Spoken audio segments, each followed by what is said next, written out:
নমস্কার, সুমিজ কিচেনে সবাইকে জানাচ্ছি স্বাগত। আজকে আপনাদের সাথে শেয়ার করব একদম বাঙালিয়ানা স্টাইলে সর্ষে ইলিশের রেসিপি। ইলিশের স্বাদ ও গন্ধ অটুট রেখে কীভাবে রেসিপিটি করেছি চলুন দেখে নেওয়া যাক। এখানে আমি হাফ কাপ পরিমাণ কালো সর্ষে নিয়েছি।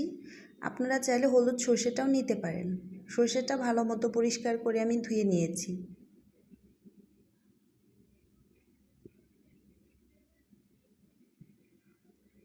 সর্ষেটা আমি ব্লেন্ড করে নেব।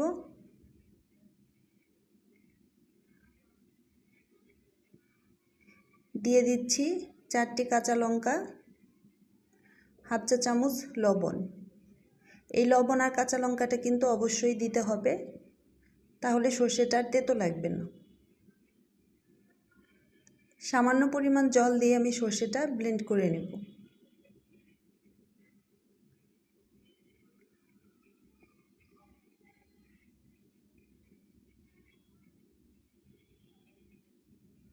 সর্ষেটা আমি ব্লেন্ড করে নিয়েছি।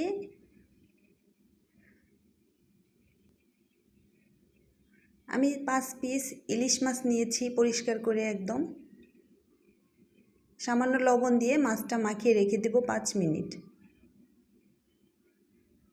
চলে এসেছি মূল রান্নায়। একটি কড়াইতে আমি পরিমাণ মতো সর্ষের তেল দিয়ে দিচ্ছি।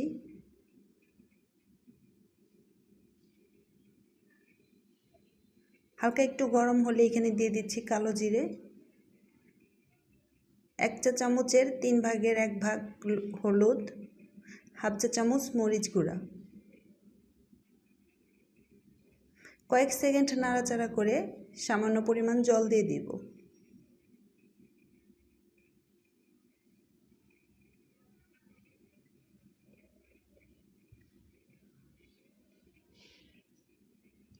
জলটা ফুটে ওঠা পর্যন্ত অপেক্ষা করব।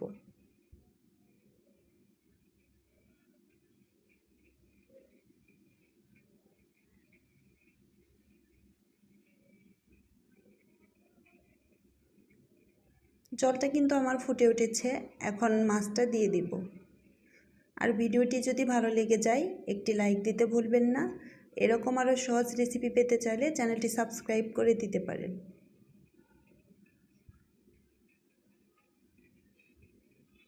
ঢাকনা দিয়ে রান্না করে নেব 2 মিনিট।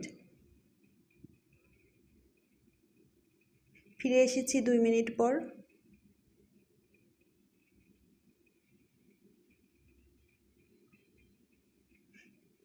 এখন মাছগুলো উল্টিয়ে দেব।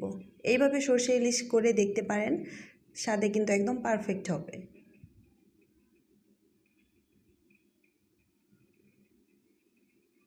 অপর পাশেও আমি 2 মিনিট একটু সিদ্ধ করে নেব।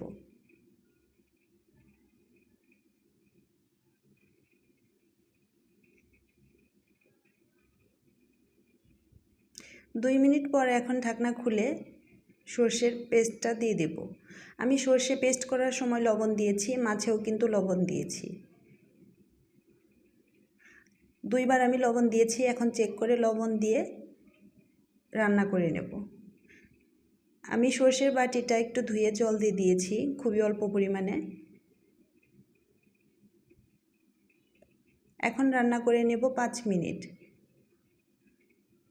5 মিনিট পর ফিরে এসেছি। এখন মাছগুলো কিন্তু খুবই নরম আছে। আলতো করে মাছগুলো উল্টিয়ে দেব।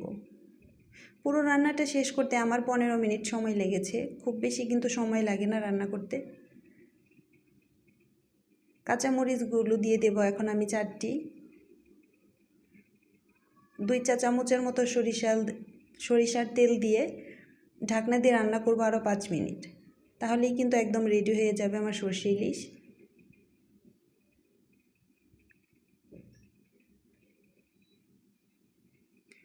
রেসিপিটি ট্রাই করে দেখতে পারেন। আর গরম ভাতের সাথে পরিবেশন করলে কিন্তু একদম জমে যাবে। আজকের মতো এখানেই বিদায় নিচ্ছি। আবারও দেখা হবে নতুন কোনো রেসিপিতে।